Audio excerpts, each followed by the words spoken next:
అయ్యా, ముఖ్యమంత్రి చంద్రబాబు నాయుడు గారు, ఉప ముఖ్యమంత్రి పవన్ కళ్యాణ్ గారు, మీ కూటమి ప్రభుత్వం అధికారంలోకి వచ్చాక ఈ కొద్ది కాలంలో కాశీనాయన జ్యోతి క్షేత్రంలో ఇప్పటికీ 3 సార్లు కూల్చివేతలు జరిగాయి.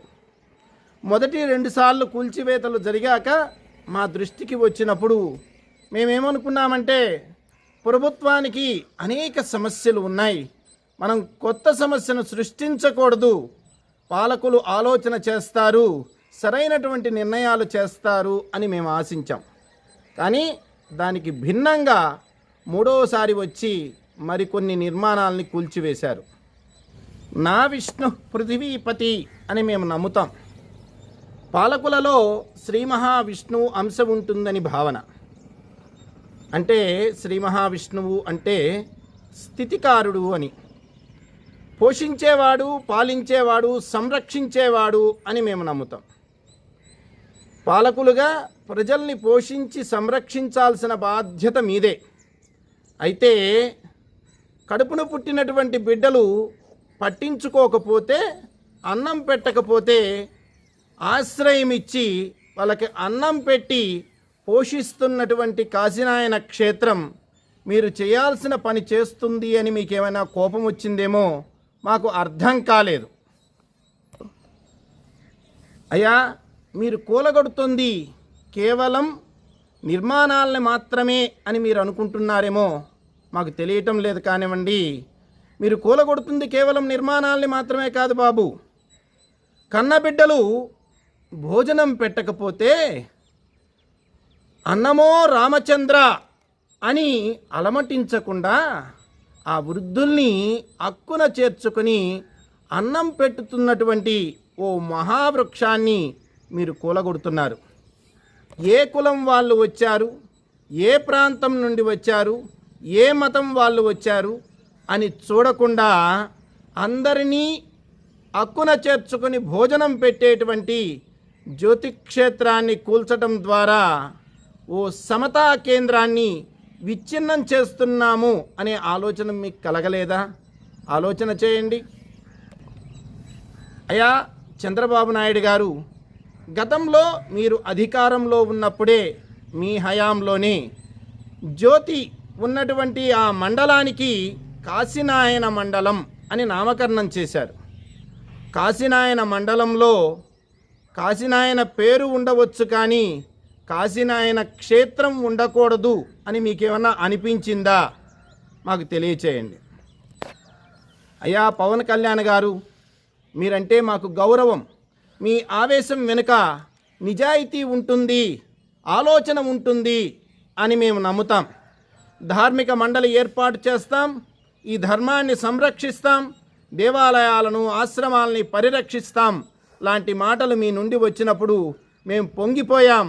కానీ మీరు ఆధిపత్యం వహిస్తున్నటువంటి శాఖ నుండే జ్యోతిక్షేత్రాన్ని కూల్చివేయాలనేటువంటి విషయం, ఆదేశాలు రావటం మాకు అత్యంత బాధను కలిగిస్తుంది. అసెంబ్లీ సమావేశాలు జరుగుతున్నటువంటి ఈ సందర్భంలోనే ఈ దాష్టికం చోటు చేసుకోవటం చాలా బాధాకరమైనటువంటి విషయం. ఏమి రాయలసీమ ఎమ్మెల్యేలను కానీ, ఎంపీలను కానీ, మంత్రులను కానీ మీరు పిలిపించుకొని మాట్లాడారా? కనీసం వారైనా మీ దగ్గరకు వచ్చి మీకు విషయం తెలియచేశారా లేదా? మాకైతే తెలియదు, సామాన్య ప్రజలకు తెలియాలి. ఎందుకు అంటే ఇది ప్రజల మనోభావాలకు సంబంధించినటువంటి విషయం, ఇది ఈ ధర్మానికి సంబంధించినటువంటి విషయం, మతానికి అతీతమైన ఈ ధర్మాన్ని సంరక్షించినటువంటి ఒక మహానుభావునికి సంబంధించినటువంటి విషయం.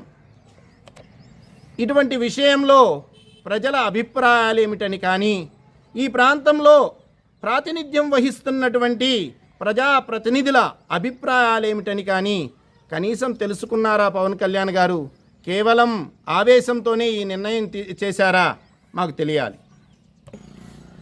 మాజీ ముఖ్యమంత్రి కీర్తిశేషులు కోట్ల విజయభాస్కర్ రెడ్డి గారు శ్రీ కాశీనాయన భక్తులని చెప్పి అందరూ చెప్పుకుంటారు.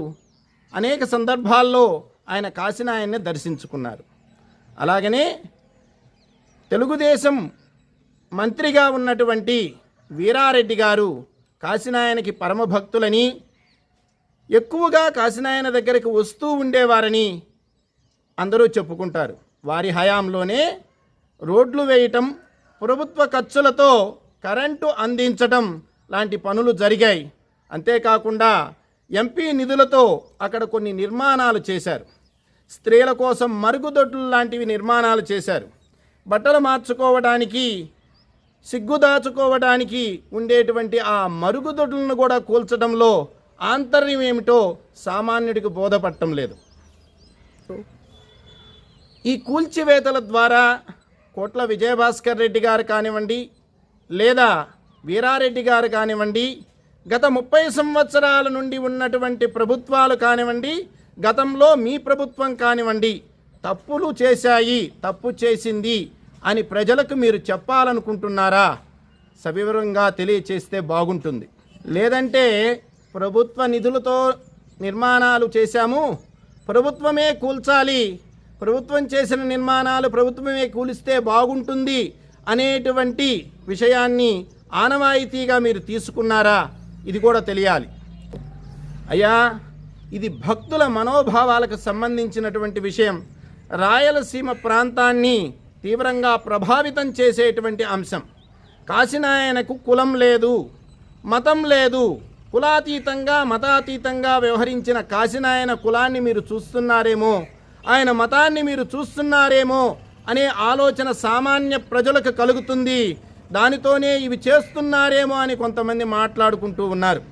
ప్రభుత్వానికి చెడ్డ పేరు రాకూడదు అని, ఉన్న సమస్యలకు మరొక సమస్యను జోడించకూడదని మేము ఇంతకాలం ఆలోచన చేశాం.